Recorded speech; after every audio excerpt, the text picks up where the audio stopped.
नमस्कार, city mobiles and electronics Aberdeen बाजार opposite clock tower की ओर से हम आपका स्वागत करते हैं।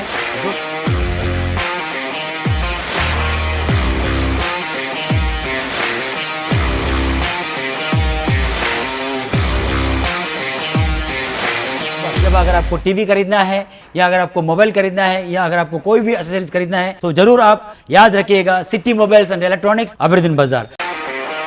F3 एम्बियंस मॉल आपके लिए लाई है एक और फैसिलिटी। अब आप F3 एम्बियंस मॉल में शादियां, जन्मदिन से लेकर हर किस्म की पार्टियों की भी बुकिंग कर सकते हैं। बेहतरीन लोकेशन, खूबसूरत डेकोरेशंस, उम्दा सर्विसेज और फर्स्ट क्लास हॉस्पिटैलिटी के लिए याद रखिए F3 एम्बियंस मॉल पहले ही दिन से लोगों के दिल जीतने वाली अंडमान में एकमात्र mall F3 ambience mall. Bookings के लिए स्क्रीन पर दिए गए नंबरों पर संपर्क करें। सबको तोड़ के फेंक दे मेडिकल पूरा। एक बच्चा तड़प तड़प के मर गया, आईसीयू में अभी तक डेड बॉडी मेरे को नहीं मिली अभी।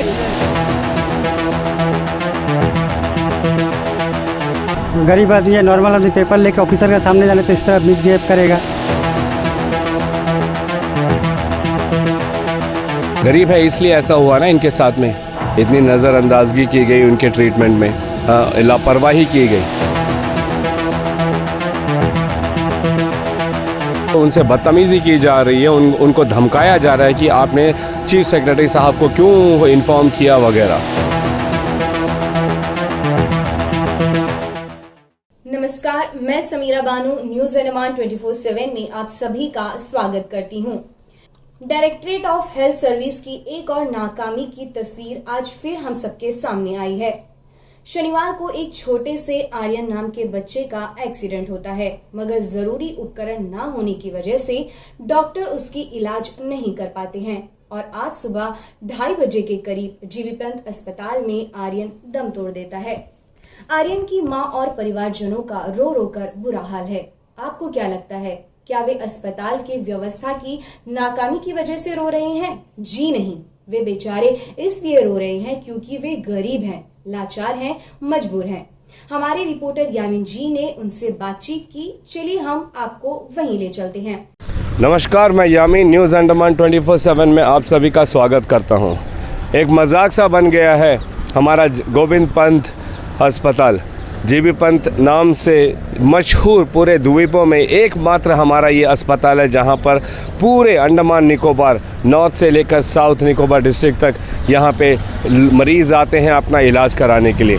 लेकिन ये क्या तमाशा बन चुका है कि अब यहाँ पे जो भी आता है वो मौत की नींद सो जाता है। ये मैं इसलिए कह रहा हूँ कि अभी हाल ही में हिंदू राष्ट्र शक्ति के युवा मोर्चा के अध्यक्ष अंशुमन जी ने एक रिपोर्ट बनाई थी जिसमें उन्होंने बताया था कि किस तरीके से 5 साल का एक बच्चा आर्यन नाम का नया गांव का रहने वाला, मगर कोड़िया घाट में उनका एक एक्सीडेंट हुआ था उस बच्चे का, जिसमें वो काफ़ी तरह ज़ख्मी हो गया था। गरीब परिवार के हक का होने की वजह से उस बच्चे को यहाँ जीबी पंत अस्पताल में लाया गया क्योंकि वो अफोर्ड नहीं कर सकते थे प्राइवेट हॉस्पिटल में अपना इलाज कराना। मजबूर होके हमारे अंडमान निकोबार से आज के दिनों में गरीब लोग यहाँ पर आते हैं इस उम्मीद के साथ कि यहाँ के जो डॉक्टर है, यहाँ की जो स्वास्थ्य सेवा है, उनकी जो परेशानियाँ हैं उसको दूर करेंगे, उन्हें सही इलाज देंगे और वे स्वस्थ होकर अपने घर लौटेंगे। मगर आए दिन हम इस जीबी पंत अस्पताल के बारे में रिपोर्ट देखते हैं सोशल मीडिया में, हमारे चैनल्स के ज़रिए और कई सारे न्यूज़पेपर्स में कि जीबी पंत में आए दिन कुछ ना कुछ हादसा होता ही रहता है। एक मासूम छोटा सा 5 साल का बच्चा जिसका एक एक्सीडेंट हुआ था और उस एक्सीडेंट की वजह से उसके सर में चोट लगा था। एक चोट लगने की वजह से उस बच्चे का आज आधी रात को मौत हो जाता है। बहुत शर्म की बात है कि हमारी स्वास्थ्य सेवा की जो हालत है इतनी खस्ता है कि हमें छोटे मोटे एक्सीडेंट्स को भी ठीक नहीं कर पा रहे हैं। आखिर उस छोटे से नन्हे आर्यन का क्या कसूर था जो उसे इतनी कम की उम्र में मौत के घाट पे सोना पड़ा। जब हमारे हिंदू राष्ट्र शक्ति के अंशुमन जी यहाँ पर पहुँचे तो उन्होंने बताया कि डॉक्टरों ने कहा कि उनके पास रिक्वायर्ड इक्विपमेंट्स नहीं है। अंडमान का सबसे बड़ा अस्पताल ये जीबी पंत अस्पताल, यहाँ पे एक सीटी स्कैन नहीं है, ना तो प्रॉपर इक्विपमेंट्स है, ना यहाँ पे स्पेशलाइज्ड डॉक्टर्स हैं। तो फिर आखिर ये इतना बड़ा ढांचा किस लिए बना के रखा गया है? हमें भी सुनकर बहुत दुख होता है और गुस्सा भी आता है। पर हम करें तो क्या करें। हम सिर्फ मांग कर सकते हैं, गुजारिश करते हैं हम अंडमान प्रशासन से, हमारी स्वास्थ्य सेवा विभागों से कि कृपया ऐसे हादसों को रोकें। यहाँ पे लोगों का यकीन ख़त्म होते जा रहा है जीबी पंत अस्पताल को लेकर। यहाँ पे आने से लोग डरते हैं, उधार करते हैं, भीख मांगते हैं, लोन लेते हैं कि वे प्राइवेट में जाए या मुख्य भूमि जाके अपना इलाज कराए, मगर ये जीबी पंत में नहीं जाए। किसी से भी आज के डेट में आज की तारीख में आप अगर किसी से बोलोगे कि मुझे तकलीफ़ है, मैं इलाज कराना चाहता हूँ, तो वो यही कहेगा भाई कहीं भी जाना, जीबी पंत में मत जाना। क्या वजह है कि हमारे जीबी पंत का नाम इतना ख़राब होते जा रहा है, जब कि वही अस्पताल था जिसके भरोसे, यहाँ के डॉक्टरों के भरोसे पूरे अंडमान निकोबार से आज से 2-3 दशक पहले लोग आते थे, हाँ, इस उम्मीद के साथ कि यहाँ पे उनका इलाज होगा, हाँ, और वे होते भी थे। मगर आज जीबी पंत का ये हालत है कि नाम सुन के लोग डरते हैं, तरह तरह के इल्ज़ाम लगते हैं। आज सोशल मीडिया काफ़ी एक्टिव है, यूट्यूब में आए दिन आप देखते रहते हो कि वो जीबी पंत के ऊपर में कितनी सारी घटनाएं आप लोगों को दिखाते हैं। क्या इस पे अंकुश लगाना ज़रूरी नहीं है? किस चीज़ की कमी है हम लोगों की? कौन हमें रोक रहा है कि यहाँ पे सारे जो इक्विपमेंट्स हैं, उपकरण हैं, वो मुहैया नहीं कराई जा रही है? क्या हमारे मिनिस्ट्री ऑफ हेल्थ अफेयर्स क्या इनको इतने सफिशिएंट पैसे नहीं देते कि यहाँ पे जो भी ज़रूरी उपकरण है उसको दिया जाए? यहाँ पे क्या हमारे पास डॉक्टरों की कमी है? हाँ, मैं तो हमारे देश के डॉक्टर विदेशों में जाते हैं, उनकी मांग विदेशों में होती है। पूरे भारत में डॉक्टरों की कोई कमी नहीं है। मैं तो कहता हूँ कि अंडमान में भी डॉक्टरों की कमी नहीं है, तो क्यों नहीं उनको रिक्रूट किया जाता है? क्यों नहीं एक प्रॉपर ट्रॉमा सेंटर बनाया जाता है? मैं इसलिए कह रहा हूँ क्योंकि ख़ासकर न्यूरो विभाग जो है, ये इसकी रिपोर्ट बहुत बुरी है। क्यों? न्यूरो पेशेंट जो होते हैं, इनका लगभग ना के बराबर यहाँ पर इलाज होता है। हाँ, मामूली सी देख रेख करके सीधा रेफ़र कर देते हैं या पेशेंट्स प्राइवेट में चले जाते हैं। कब तक आखिर हम इस तरीके से इस जीबी पंत के सहारे रहेंगे और अपनों को खोते रहेंगे? हमें बहुत दुख हो रहा है कि आज आर्यन हमारे बीच पर नहीं है। क्या आप यकीन कर सकते हो कि उस परिवार का क्या हालत होगा? आर्यन बच्चे का परिवार का इस वक्त क्या हालत हो रहा होगा? किस स्थिति से वे लोग गुजर रहे होंगे? कितने लाचार अपने आप को महसूस कर रहे होंगे? पहले से ही गरीब तबके के लोग हैं, फिर उम्मीद करके आते हैं कि हमारा जो जीबी पंत सरकारी अस्पताल है, यहाँ पर उसके बच्चे की जान बच जाएगी, मगर अपने छोटे से 5 साल के बच्चे को वो खो देते हैं। हम आपको वो तस्वीरें भी नहीं दिखा सकते जो आप लोगों को विचलित कर देगी। उनके परिवारों का रोना धोना, अफसोस करना, और साथ में हमारे जीबी पंत अस्पताल के ऊपर दुहाइयाँ देना।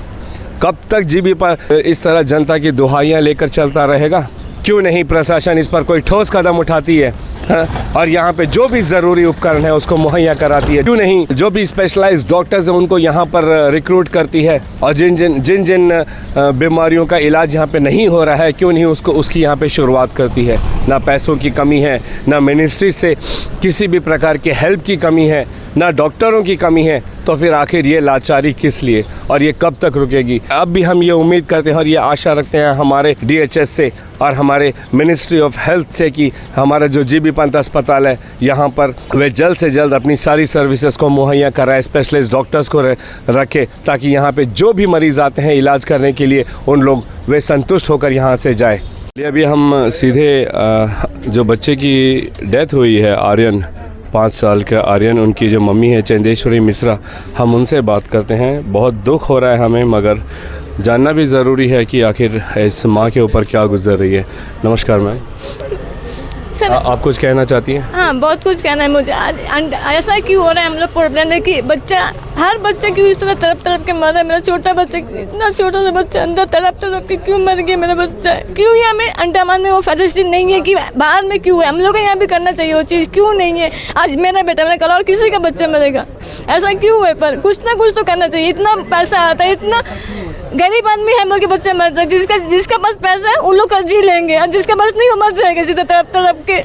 ये राइट नहीं है, रॉन्ग है। वो मशीन अभी हम 5 लाख रुपए कहाँ से लाएगा? मेरा बच्चा इसलिए मर चुका। अगर 5-15 से मेरा बच्चा इलाज हो जाता था, आज मेरा बच्चा की है, कल को और किसी का जाएगा। 5 लाख रुपए हर गरीब इंसान कहाँ से लाएगा? जिसका पास वो चले जाएगा, बस जिसका पास नहीं है वो क्या करेगा? इसी तरह के बच्चा मरेगा, आदमी मरेगा, औरत मरेगा, फिर ये फायदा क्या अंडा मान रखा? इसको भी तोड़ दो, क्या करे बना कर? तोड़ फायदा नहीं है, सब रख के इसको भी तोड़ दो, क्या फायदा है? एडमिशन रहेगा, कुछ फायदा ही नहीं है, सब तोड़ के फेंक दो, क्या करे? दो इंसान की जिंदगी बचाता है, सबको तोड़ के फेंक दो, मेडिकल पूरा नहीं चाहिए उस तरह जिंदगी। एक बच्चा तरफ के मर गया आईसीयू में, अभी तक डेड बॉडी मेरे को नहीं मिला। अभी कल मैं एमएस ऑफिस में पेपर जमा करने गया बच्चा को, सामने एक मैडम बोला तुम लोग सीएस ऑफिस में कैसा डायरेक्ट सीएस को कैसा मैसेज किया, जबकि मैंने किया ही नहीं मैसेज। ये एडमिनिस्ट्रेशन का इस तरह बड़ा आदमी का ऐसा दबाव रहेगा कि गरीब आदमी या नॉर्मल आदमी पेपर लेके ऑफिसर के सामने जाने से इस तरह मिसबिहेव करेगा, फिर कैसा हम लोग नॉर्मल आदमी ट्रीटमेंट करेगा। तो आपने अभी सुना आर्यन की माँ को और उनके रिश्तेदार को, वही बात है कि गरीब है इसलिए ऐसा हुआ ना इनके साथ में, इतनी नज़रअंदाजगी की गई उनके ट्रीटमेंट में, लापरवाही की गई। वहीं पे जैसा मैंने पहले भी कहा, वहीं पे अगर इसी अस्पताल के कोई बड़े ऑफिसर होते, उनके कोई रिश्तेदार होते, मैं माफ़ी चाहता हूँ ये बोलने के लिए, मगर सोचने वाली बात है कि क्या हमारे कोई बड़े नेता या बड़े अफसर, उनके कोई रिश्तेदार इस तरह इस चोटिल हालत में यहाँ अस्पताल पहुँचता तो क्या यही रवैया उनके साथ भी अपनाया जाता? उनके रिश्तेदार अपने बच्चों का इलाज करने के लिए यहाँ पे ला रहे हैं तो उनसे बदतमीज़ी की जा रही है, उनको धमकाया जा रहा है कि आपने चीफ सेक्रेटरी साहब को क्यों इन्फॉर्म किया वगैरह। ये क्या रवैया है? क्या ज़रूरत नहीं है हमारे प्रशासन को कि यहाँ पर जो रवैया चल रहा है डॉक्टरों द्वारा, नर्सेस द्वारा, स्टाफ द्वारा, इसको बदला जाए, इस पर नरमी लाए। यहाँ पे लोग पार्टियाँ मनाने, पिकनिक मनाने नहीं आते, अपना इलाज करने आते हैं। बहुत दुखी अवस्था में यहाँ पहुँचते हैं। अस्पताल कोई मौज मस्ती करने की जगह नहीं है। यहाँ पे लोग परेशान हाल में अपनी बीमारियों का इलाज करने आते हैं। एक तो वो पहले ही दुखी होते हैं, फिर यहाँ पे आके अगर यहाँ के स्टाफ का ये रवैया रहेगा तो आखिर फिर वो जाए तो कहाँ जाए? भगवान का दूसरा दर्जा दिया जाता है डॉक्टरों को, क्योंकि वो जीवन दान देते हैं, मौत के मुंह से मरीज़ों को निकालते हैं। इतना बड़ा दर्जा देने के बाद अगर वही भगवान हमारे साथ ये रवैया करे, इस तरह दुर्व्यवहार करे, तो फिर हम जो जनता है वो जाए तो कहाँ जाए, किससे सहायता मांगे?